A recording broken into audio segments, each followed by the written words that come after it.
Bueno, pues entonces voy a hablar sin micrófono y sin mascarilla. Estamos a 2 metros, creo que no hay... Bueno, antes que nada agradecer a los organizadores, a Chema y a Miguel Ángel, que me hayan invitado y que hayan sido comprensivos y me hayan dejado incluso hasta alterar el programa que tenía que haber hablado ayer por la tarde y que me fue imposible. Más allá del contrato público. Yo creo, Chema, que, y te cito a ti como ejemplo de todos los que desde el año 2017 nos hemos ido dedicando a evangelizar a la gente con esto de la ley de contratos, que lo hemos hecho por un lado muy bien y por otro lado muy mal.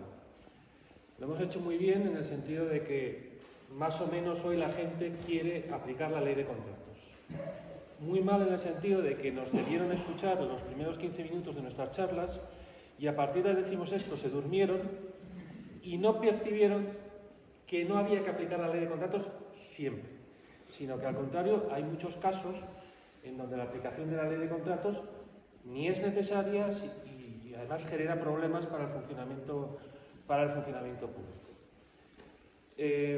Claro, decir esto en un congreso de contratación pública, en un seminario de contratación pública, es decir, hombre, vete a otro sitio, a lo mejor es lo conveniente, ¿no? Pero yo creo que es el sitio donde hay que debatir sobre esto, porque precisamente estamos en un momento en donde la evolución que está teniendo la contratación pública, creo que hay cosas que están muy bien, creo que hay cosas en donde a lo mejor tendríamos que darle entre todos una vuelta, y a lo mejor ahora estábamos hablando tú y yo de un problema de la vuelta del precio como elemento, como criterio de la adjudicación de los contratos, que no parece que sea lo más razonable en el contexto en que estamos. Yo evidentemente de eso no voy a hablar de otras cositas en donde sí creo que tendríamos que ir dando una vuelta a cómo estamos haciendo las cosas, para que las cosas estén saliendo como están saliendo. Cuando hacemos un contrato, ¿cuál es el objetivo de este contrato? Proteger el interés general, hacer un contrato que resulte razonable, que la administración quede satisfecha con la prestación que recibe del contratista, que se pague un precio que resulte adecuado, que se cumpla con todos los objetivos políticos, sociales y económicos que tenga esa administración pública. En definitiva, que el interés general esté protegido. Eso lo tenemos que hacer cuando hacemos un contrato público y cuando no hacemos un contrato público.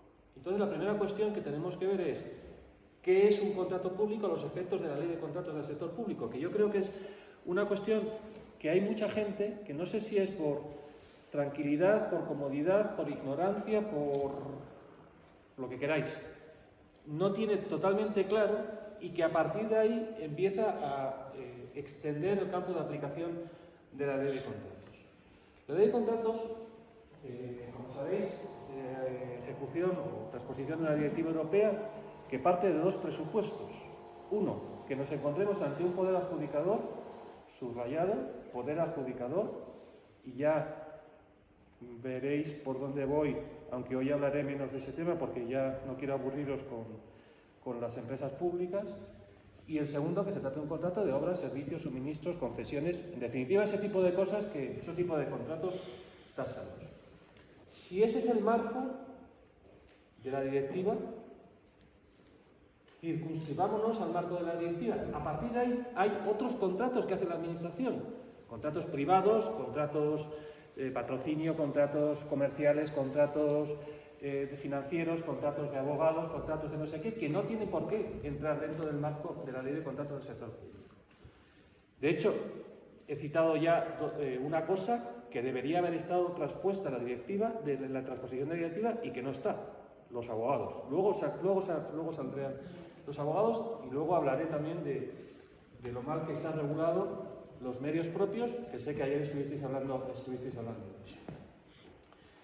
Voy a coger 4 casos o 4 supuestos en donde la aplicación que se está dando de la ley, a mi juicio, es excesiva.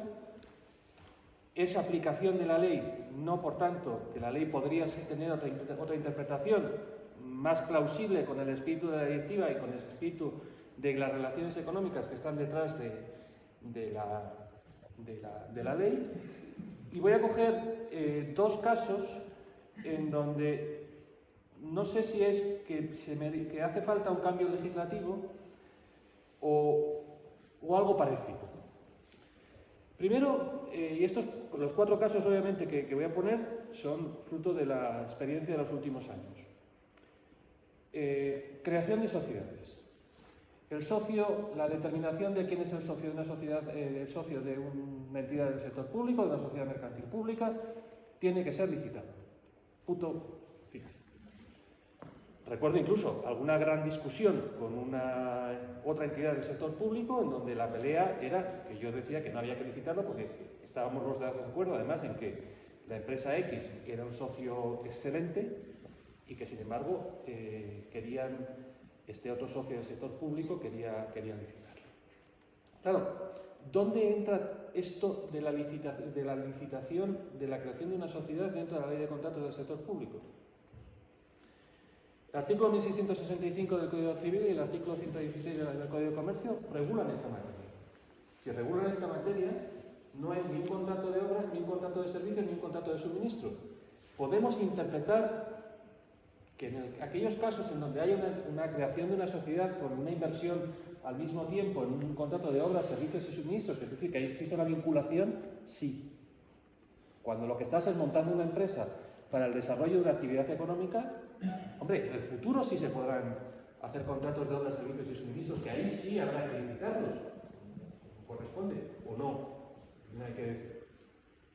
Pero evidentemente no podemos decir que en este tipo de circunstancias nos encontremos ante un contrato sometido ni a la directiva ni a la ley. Y que por consiguiente, si no están sometidos ni al uno ni al otro, es una fuente de ineficacia administrativa el tener que recurrir a estos contratos de obras, servicios y suministros o a este régimen jurídico para poder elegir un socio. Pensar, además, que las elecciones de socios es un elemento que va a ser muy importante en el futuro, porque el decreto ley donde se recogen los programas estos europeos, los New Generation, habla precisamente de que es importante la vinculación entre el sector público y el sector privado, que el sector público tiene que actuar como tractor, que tiene que colaborar con el sector privado. Pero claro, en el momento que vas a crear una sociedad, el Consejo de Administración de Correos de hace 15 días, ¿cómo habéis elegido este? Pues porque hemos considerado que era lo mejor. Pero no lo habéis licitado. No lo hemos licitado ni pensamos. Porque no va a llevar a ningún sitio. Quiero decir, una empresa tecnológica, pues sí, hemos cogido una empresa tecnológica que reunía todos los requisitos necesarios para ser eso. Se puede justificar por qué esta y no otra empresa que está al lado, de las 3 o 4 que están en el mercado. Pero evidentemente para eso no hace falta una licitación, para eso hace falta sencillamente una motivación, que es un aspecto del que últimamente, no sé si es que esa pereza que hablábamos ayer que hay en ciertos órganos administrativos a la hora de escribir, pues hay un problema que les cuesta trabajo de decidir por qué. El segundo factor, el segundo elemento es el de lo que se podría denominar la creación de valor añadido, que es la propiedad intelectual. Este es un tema que a Chema siempre le ha gustado mucho, vinculado a la universidad. Pero vinculado a la universidad y no solamente vinculado a la universidad.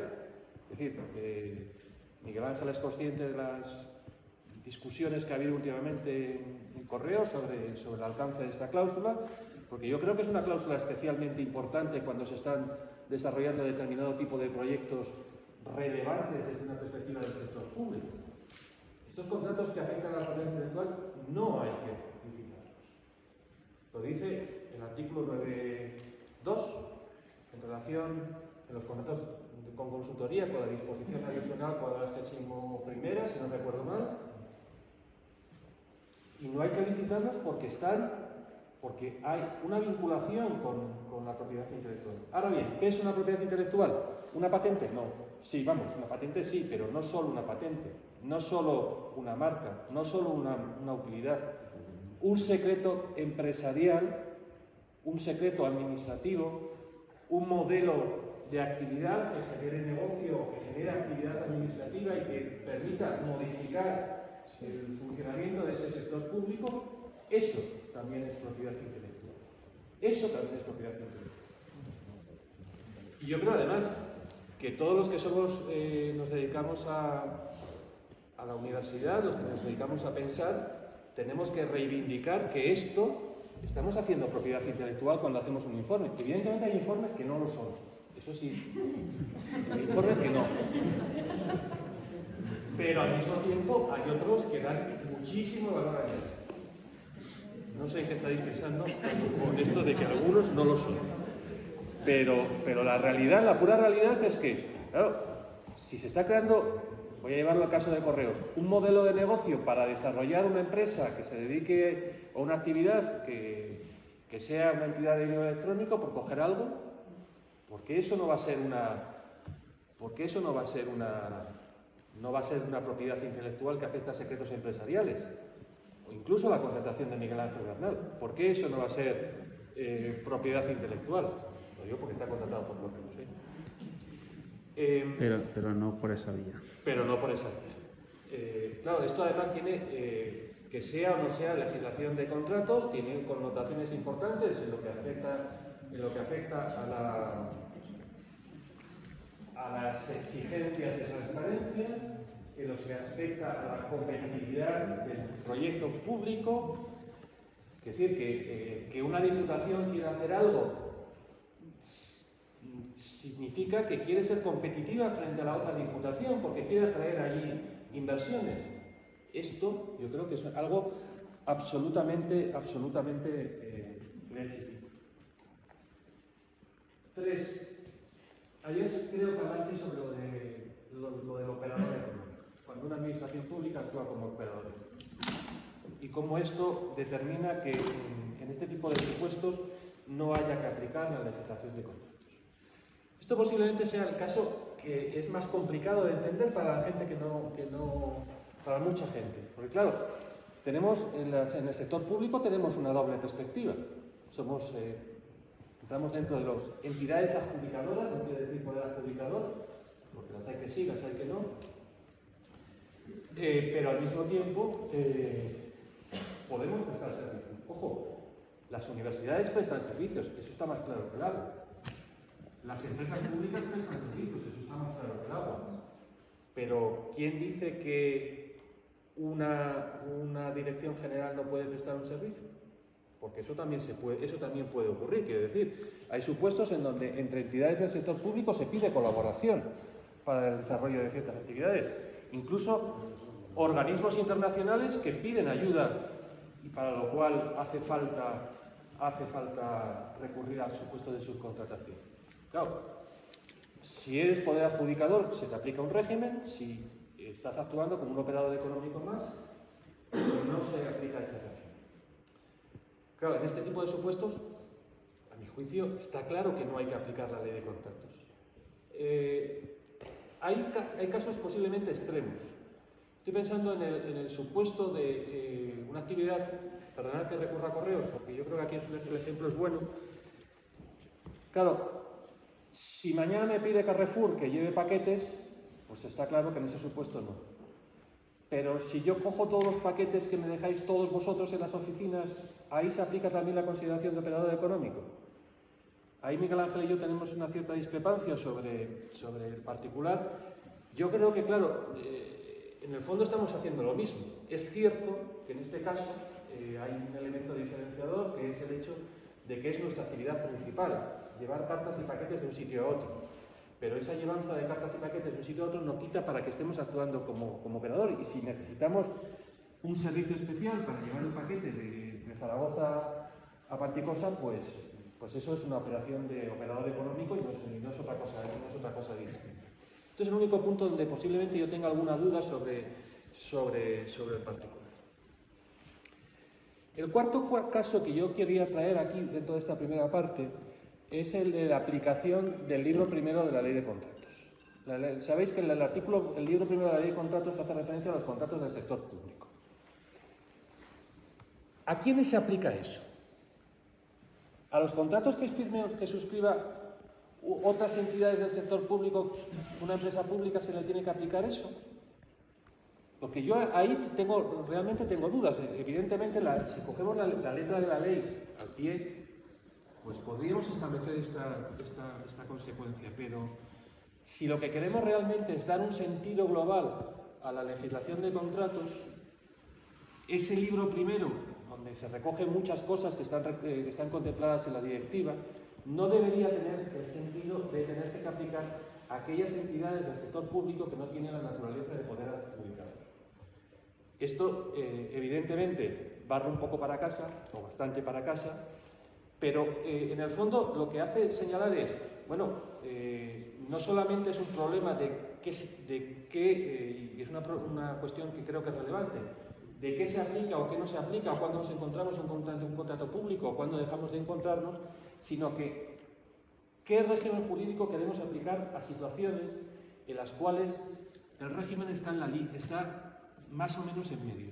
Y esto es un problema, creo que importante, porque si a entidades que no tienen la naturaleza de poder adjudicador le queremos aplicar el régimen jurídico del libro primero, en el fondo lo que estamos haciendo es meter la ley de contratos por detrás. Y es un auténtico problema cuando no es necesario, y aquí siempre digo lo mismo, la función que cumplen este tipo de entidades es una función totalmente diferente de la que se hace referencia a ellas en ese libro primero. Ojo, hablo de sociedad mercantil pública, pero aquí evidentemente hay algunas sociedades mercantiles públicas que tienen la naturaleza de poder adjudicador. Estas que tienen la naturaleza de poder adjudicador, evidentemente hay que aplicársele, pero aquellas otras que no tienen la naturaleza de poder adjudicador, ahí no habría que hacer. Bien, estos serían los 4 supuestos de interpretación de la ley en donde podríamos jugar sobre cómo se articula el régimen jurídico, y donde habría que empezar a reevangelizar a la gente sobre la necesidad de que esto también está ahí, que no solamente licitar por licitar. Luego haré una consideración final sobre por qué este problema de licitar por licitar. He empezado diciendo, son contratos públicos los contratos que suscriban poderes adjudicadores en relación con servicios, suministros, obras, etcétera, etcétera, etcétera. ¿Qué pintan las empresas públicas que no son poderes adjudicadores en la ley de contratos? Insisto en lo que siempre digo, esto lo he dicho aquí creo que en los últimos años. Nosotros competimos con Amazon, no estamos compitiendo con cualquiera. Amazon aplica algo de la ley de contratos, algo. Quiere obtener el mismo régimen jurídico, el mismo. Evidentemente tendrá alguna diferencia por cuanto que estoy manejando dinero público, pero a la hora de contratar, no. Ahí necesito tener un régimen jurídico equivalente, porque si no, la competencia es una competencia que no está funcionando bien. Y no está funcionando bien en detrimento del propio sector público, lo cual tampoco resulta necesario, sobre todo en este momento actual, cuando se están intentando generar nuevas sociedades mercantiles públicas que no van a ser poderes adjudicadores al amparo de los New Generation. Por tanto, estamos aquí en el fondo haciendo un poco de un papel negativo para el propio funcionamiento del Estado, porque estamos diciendo, mire usted, cree usted una sociedad para cloud computing, está fenomenal, no decir otra cosa, pero, eso sí, conténgase usted un poco.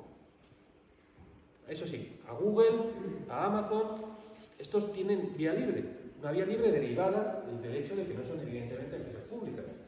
Claro, o competimos bien con estos dos, o no vamos a poder competir. O la competencia es una competencia totalmente alterada y una competencia que no tiene. Yo lo digo claramente, las empresas públicas que no tengan la naturaleza de poder adjudicador no deben estar en la ley de contratos. Esos 2 artículos hay que borrarlos absolutamente. Bien es cierto, estamos hablando de cambios legislativos, bien es cierto que, si me permitís, habría muchas cosas de la ley de contratos que habría que cambiar. Aunque sea solo para empezar a hacer el tour que se hizo hace unos años para volverlo a hacer. Esto es como el modelo de la ley. Curioso, en esto de las empresas públicas, el problema, he dicho que yo lo quitaría, esas dos entidades, esos dos artículos los quitaría, pero si no se quitaran, habría un aspecto que habría que mejorar sustancialmente, que es el régimen de ejecución de los contratos. ¿Qué se puede coger y qué no se debe coger del régimen general? Porque esta mañana se han hablado mucho de informes de Abogacía del Estado, lo ha hablado Carmen varias veces. Hay muchos informes de Abogacía del Estado, cuando se nos aplican a nosotros, en donde muchas cautelas que hay para poderes adjudicadores se nos están aplicando también a las empresas públicas, que no tienen demasiado sentido. Una modificación no contenida en un pliego, por coger un ejemplo, una modificación no contenida en un pliego, en donde hay acuerdo con el contratista en una extensión del plazo con una rebaja del precio. Por ser una modificación no contenida, no se permite, pero obviamente aquí no nos encontramos ante un supuesto de una administración pública. Nos encontramos ante otro tipo de supuestos,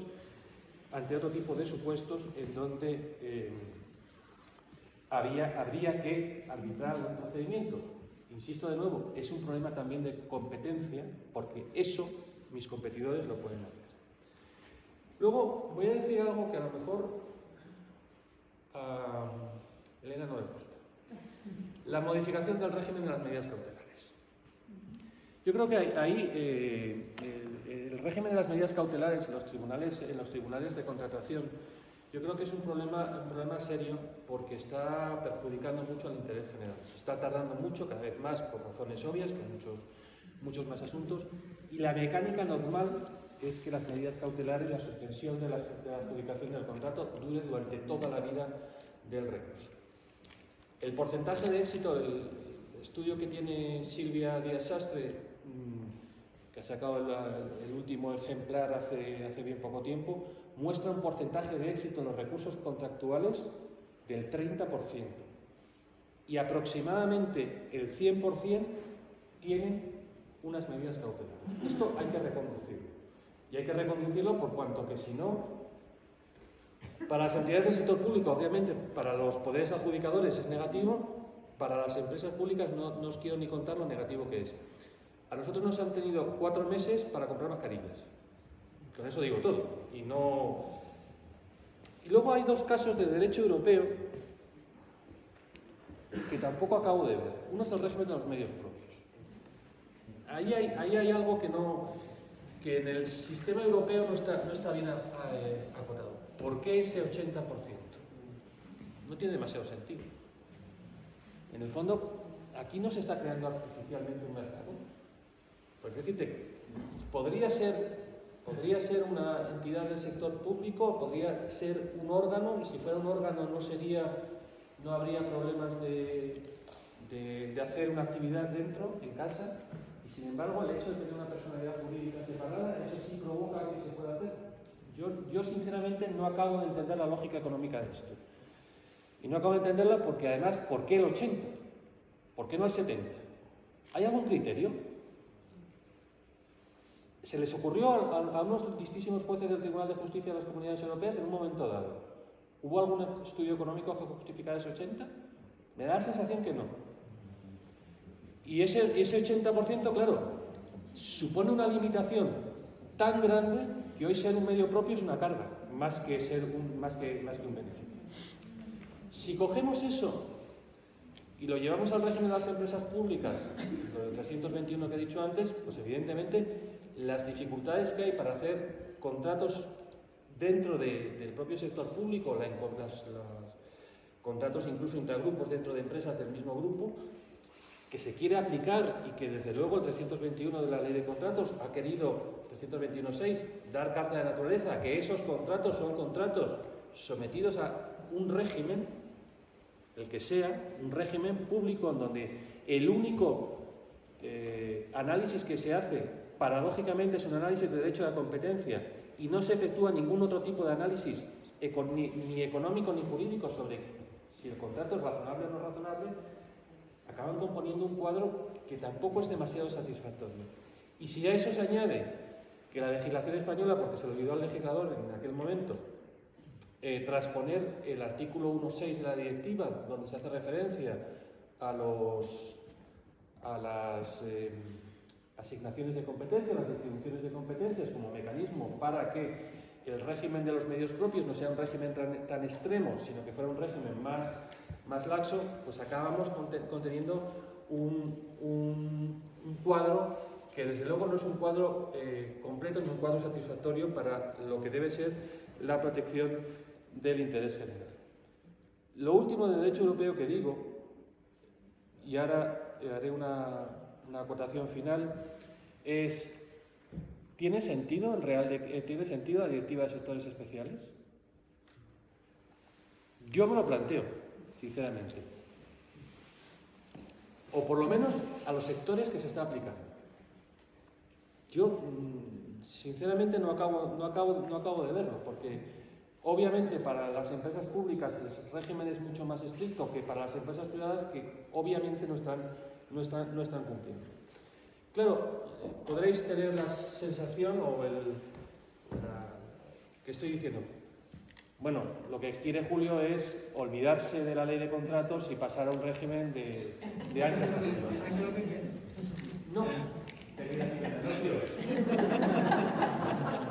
Yo lo que quiero es aplicar la ley de contratos cuando haga falta aplicar la ley de contratos. Quiero decir, a ver, el problema que hay aquí es que cuando estamos exigiendo la aplicación de la legislación de contratos en general a supuestos en los cuales no es necesario, estamos siendo ineficaces e ineficientes. Estamos consumiendo medios materiales, estamos consumiendo medios personales, estamos consumiendo dinero público y estamos teniendo una economía poco competitiva, un sector público muy poco competitivo. Claro, la sensación puede ser esa, pero la sensación, si estuvierais al otro lado, pues a lo mejor la sensación diríais: es que para hacer esto tengo que tardar 4 meses o 5 meses. Antes en el café había alguien que estaba diciendo, que oía así de pasada: sí, la contratación va a durar entre 5 y 6 meses. Vamos a ver, ¿es razonable esto? ¿Es razonable esto cuando estás compitiendo en un mercado? ¿Es razonable esto cuando queremos hacer una economía competitiva? ¿Es razonable esto cuando la directiva europea no quiere que hagamos ciertas cosas? Y vuelvo al comienzo de lo que dije. O sea, esto de tener que ser más guapitas que el Papa está muy bien en la intimidad, pero cuando lo que estamos articulando es un régimen para el sector público, para que el sector público sea competitivo, ahí ya tengo yo mis dudas de que resulte la solución más razonable. No he hablado de los contratos menores. Es otro ejemplo también de lo que de donde se podría ir. ¿Qué dice la Europa sobre los contratos menores? Que les dan exactamente igual. ¿Qué hacemos nosotros? No, vamos a sujetarlos lo más posible. ¿Cómo vinculamos los contratos menores? Pregunto así en alto, con los planes que pueda haber para la fijación de la gente al territorio y para luchar contra la despoblación. Tienen trascendencia, ¿no? Pues a los 8.400 municipios de España, a los 8.000 que tienen menos de 500 habitantes, licitando para comprar los suministros de papel higiénico para el ayuntamiento y que resulta que se lo lleva a Carrefour en lugar de la tienda del pueblo. ¿Eso es lo que queremos? Pues si es eso lo que queremos, a lo mejor tenemos que ser conscientes de que eso tiene consecuencias negativas. Y esa consecuencia negativa, cuando tenemos una administración que no dispone de medios materiales suficientes, que no dispone de personal suficiente, les hacemos trabajar más de la cuenta, estamos en el fondo debilitando al propio sector público. Bueno, supongo que habrá mucha gente que no esté de acuerdo con lo que he dicho, pero eso no quita para que, como siempre ha sido un placer venir aquí, que espero vuestras críticas ahora. Muchas gracias.